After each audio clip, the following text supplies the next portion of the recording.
नमस्कार, सच्ची खबरों को जानने के लिए तैयार हो जाइए। दोस्तों, हम इस समय आपके सामने 50 बड़ी खबरें साझा करते हैं जिसे झूठी बिकी हुई मीडिया आपसे छिपाने की कोशिश करती है, लेकिन हम बेधड़क बताते हैं। फिर भी बहुत सारे ऐसे भाई हैं जो हमें लाइक और सब्सक्राइब नहीं करते हैं, ना यही बताते हैं कि हमारे वीडियो कहां से देख रहे हैं। खैर, कोई बात नहीं, चलिए बढ़ते हैं खबरों की तरफ। दोस्तों, पहली बड़ी खबर निकल के आ रही बांग्लादेश से। ये वीडियो क्लिप देखकर आपके होश उड़ जाएंगे। भाई, ये कैसे लोग हैं एक अकेली महिला को बांधकर उसका उत्पीड़न करना, ये कैसे जानते हैं? ये सबसे जाहिल लोग भाई लगते हैं।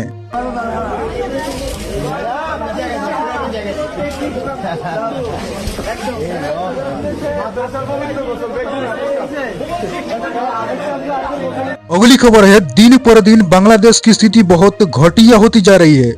बांग्लादेशी हर जगह तोड़ फोड़ कर रहे हैं, किसी को भी मार दे रहे हैं। खासकर वो वहां रहने वाले गैर मुसलमानों को बहुत ज्यादा परेशान कर रहे हैं। मानवता की सारी हदें पार कर रहे हैं, लेकिन कोई उनको बोलने वाला नहीं है, कोई उनको रोकने वाला नहीं है।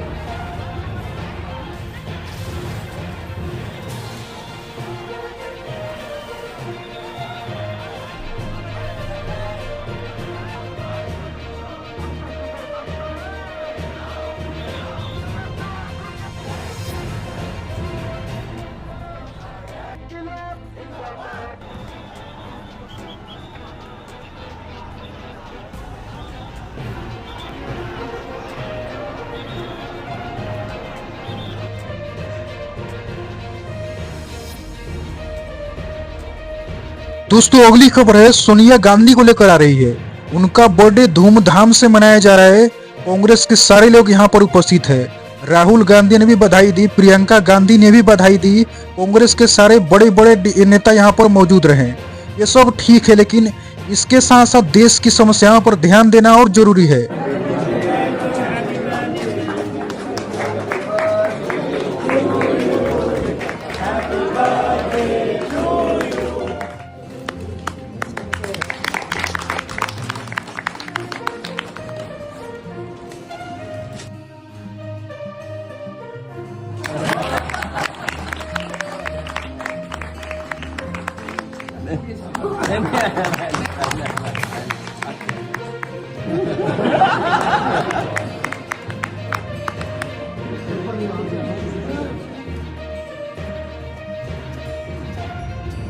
दोस्तों, अगली खबर इमरान प्रतापगढ़िया को लेकर आ रही है। उन्होंने कहा कि नेहरू को कोसने से कुछ हासिल नहीं होने वाला है। नेहरू को कोसने की नहीं, उनसे कुछ सीखने की जरूरत है। अगर देश का विकास करना है तो हमें नेहरू की नीतियों पर चलना होगा। हमें डॉक्टर मनमोहन सिंह के विकास की अर्थव्यवस्था के मॉडल पर चलना होगा। कोसने से कुछ नहीं हासिल होने वाला है। नेहरू को कोसने से अर्थव्यवस्था नहीं सुधरेगी। उसके लिए डॉक्टर मनमोहन सिंह साहब की अर्थ नीति अपनानी पड़ेगी। पिछले 11 साल से नेहरू जी को कोस रहे हैं, आखिर कब तक कोसिएगा? थोड़ा पंडित नेहरू जी के बारे में पढ़िए, तब पता चले कि पंडित नेहरू की शख्सियत का नाम है। दुनिया का पहला ऐसा राजनेता जिसने अपनी जिंदगी की आजादी के लिए, देश की आजादी के लिए 3259 दिन अंग्रेजों की जेल में बिताए। पंडित नेहरू एक ऐसे महान शख्स जिनके पिता पंडित मोतीलाल नेहरू, जिनकी बहन विजय लक्ष्मी पंडित, जिनके बहनोई पंडित रंजीत सीताराम, जिनकी बेटी इंदिरा गांधी, जिनके दामाद फिरोज गांधी, सब ने अंग्रेजों से लड़ते हुए स्वतंत्रता आंदोलन में जेल काटी। आप किस मुंह से उनकी लकीर छोटी करने की बात करते हैं? नहीं कर पाइएगा, 7 जन्मों में नहीं कर पाइएगा, क्योंकि जिस्म की मौत कोई मौत नहीं होती है। जिस्म मिट जाने से इंसान नहीं मर जाते, धड़कने रुकने से अरमान नहीं मर जाते, सांसें थम जाने से ऐलान नहीं मर जाते। जिस्म की मौत कोई मौत नहीं होती है। सभापति महोदय, मैं आपके सामने खड़ा होकर के एक बहुत छोटी सी कहानी सुनाना चाहता हूं कि महान बादशाह सिकंदर ने जब यूनान फतेह किया तो जीत का जश्न मनाने के लिए शहर की सड़कों पर निकला। तो उसने देखा कि पूरा शहर तो जश्न मना रहा है, एक फकीर सड़क के किनारे चादर तान के सो रहा है। सिकंदर को गुस्सा आया, घोड़े से उतरा, उस फकीर के पास गया और उसे सोता देख करके उसे जोर की एक लात मारी और लात मार के कहा कि क्यों रे फकीर, मैंने यूनान फतेह कर लिया, लोग जश्न मना रहे हैं और तू सो रहा है। उस फकीर ने उन्नीदी आंखों से सिकंदर को देखा और देख करके कहा कि शहर जीतना बादशाहों का काम है, लेकिन लात मारना तो गधे का काम है। सभापति महोदय, गरीब जनता को लात मारना बंद करिए।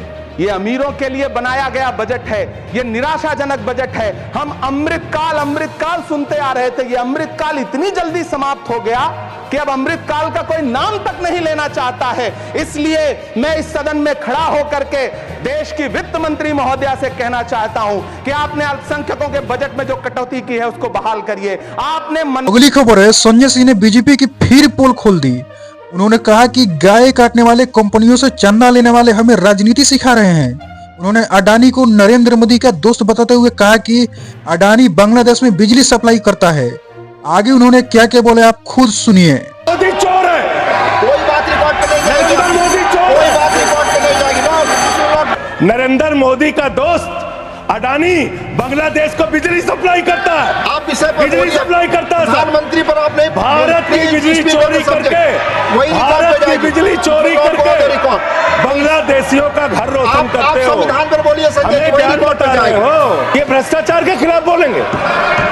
3,02,000 करोड़ रुपए का ठेका इन लोगों ने इलेक्टोरल बॉन्ड के नाम पे लिया सर। अडानी की दलाली करने वाली सरकार हमसे आप सवाल बोले कर रही विषय पर है, सर, भ्रष्टाचार बोलिए। के बोलेंगे। अगर जेल वेल की बात करोगे ना, जिस दिन सत्ता परिवर्तन होगा एक भी आदमी बाहर नहीं दिखेगा। फिर ऐसी आप बातें आपस में मत बात करो। नहीं, आपस में बात नहीं ये संजय जी। धमकी देने की बातें मत करो। संजय- तेल से इस देश की जनता का तेल निकाल दिया आपने, इतना महंगा पेट्रोल डीजल बेचा। मुझे याद है मान्यवर, 2014 में जब चुनाव प्रचार में ये लोग निकले थे, तब कहते थे वोट दे दो, बीजेपी को जिता दो, डीजल 40 रुपए का हो जाएगा, पेट्रोल 50 रुपए का हो जाएगा। आपकी एक नेता का भाषण है, सदन में नहीं होगा तो मैं भेज दूंगा, आप सुन लीजिएगा। आपका ध्यान देश में डीजल कैसे सस्ता हो, पेट्रोल कैसे सस्ता हो, इस पे नहीं है। आपका ध्यान तो देश भर में झगड़ा कराने, आपका ध्यान सब्जेक्ट पर- अपने दोस्त अडानी को Nothing. हजारों करोड़ का मुनाफा पहुंचाने में है। करप्शन पे तो बोलने लग जाऊंगा तो अडानी को तो लेकर बैठे हुए हैं। आप 2200 करोड़ रुपए की रिश्वत खिलाई अडानी ने। Nothing is going on record. 2200 crore रुपए की रिश्वत आपके अधिकारियों को। संजय जी 2200 करोड़ की रिश्वत। संजय जी प्लीज सर वो क्या बोल रहे हैं सर? वो आप इधर बोलेंगे कि उधर बोलेंगे प्लीज। सर 2200 करोड़ रुपए की अडानी ने रिश्वत खिलाई हिंदुस्तान में महंगी बिजली बेचने के लिए। सब्जेक्ट पर बोले। अगली खबर दिल्ली मेट्रो से निकल के आ रही है। दिल्ली के आदर्श नगर में मेट्रो स्टाफ क्वार्टर में भीषण आग लग गई। इस दर्दनाक घटना में एक परिवार के 3 सदस्यों पति अजय, पत्नी नीलम और उसकी 10 वर्षीय बेटी जानवी की जलकर मौत हो गई।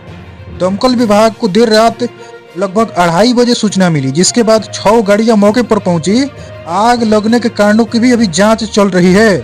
अगली खबर आपको हैरान कर सकती है। आपको बता दें कि फरीदाबाद की डबुआ कॉलोनी में एक महिला 20 साल तक अपनी कमर में गोली लेकर घूमती रही। वही गोली यानी कि बंदूक की गोली, जिसको उससे कोई जानकारी भी नहीं थी। यह रहस्य तब खुला जब उसकी कमर पर एक फोड़ा पड़ गया और वहीं पर फोड़ा फट गया। एक बुजुर्ग महिला की सलाह पर लेप लगाने के बाद फोड़े के अंदर से एक नुकीली चीज दिखी, जिसे महिला ने खुद खींच कर निकाला। यह एक बंदूक की गोली निकली। बताइए दोस्तों, अगली खबर तमिलनाडु चुनाव से संबंधित है। भाजपा तमिलनाडु में 2026 विधानसभा चुनाव के लिए अभिनेता विजय की तमिलगा वेट्रो कंगडम के साथ गठबंधन पर गंभीरता से विचार कर रही है। केंद्रीय गृह मंत्री अमित शाह ने पार्टी नेताओं को जीत पर ध्यान केंद्रित करने का निर्देश भी दे दिया है। अगली खबर है, ईरान में हालात बेकाबू होता जा रहा है। ईरान में एक हफ्ते से अधिक समय से जारी हिंसक प्रदर्शनों में अब तक 35 लोगों की मौत हो चुकी है और 1200 से अधिक गिरफ्तारियां हुई हैं। 22 वर्षीय महसा अमीनी की पुलिस हिरासत में मौत के बाद भड़की यह हिंसा 27 राज्यों में फैल गई है। अमेरिकी राष्ट्रपति ट्रंप ने तेहरान को चेतावनी दी है। देश के हालात लगातार बिगड़ते जा रहे हैं। तो दोस्तों, ये थी आज की सबसे महत्वपूर्ण खबरें जिसको जानना आपके लिए बेहद जरूरी था और आपने जान भी लिया है। तो चलिए मिलते हैं नए वीडियो में नई जानकारियों के साथ। तब तक के लिए धन्यवाद। जय हिंद।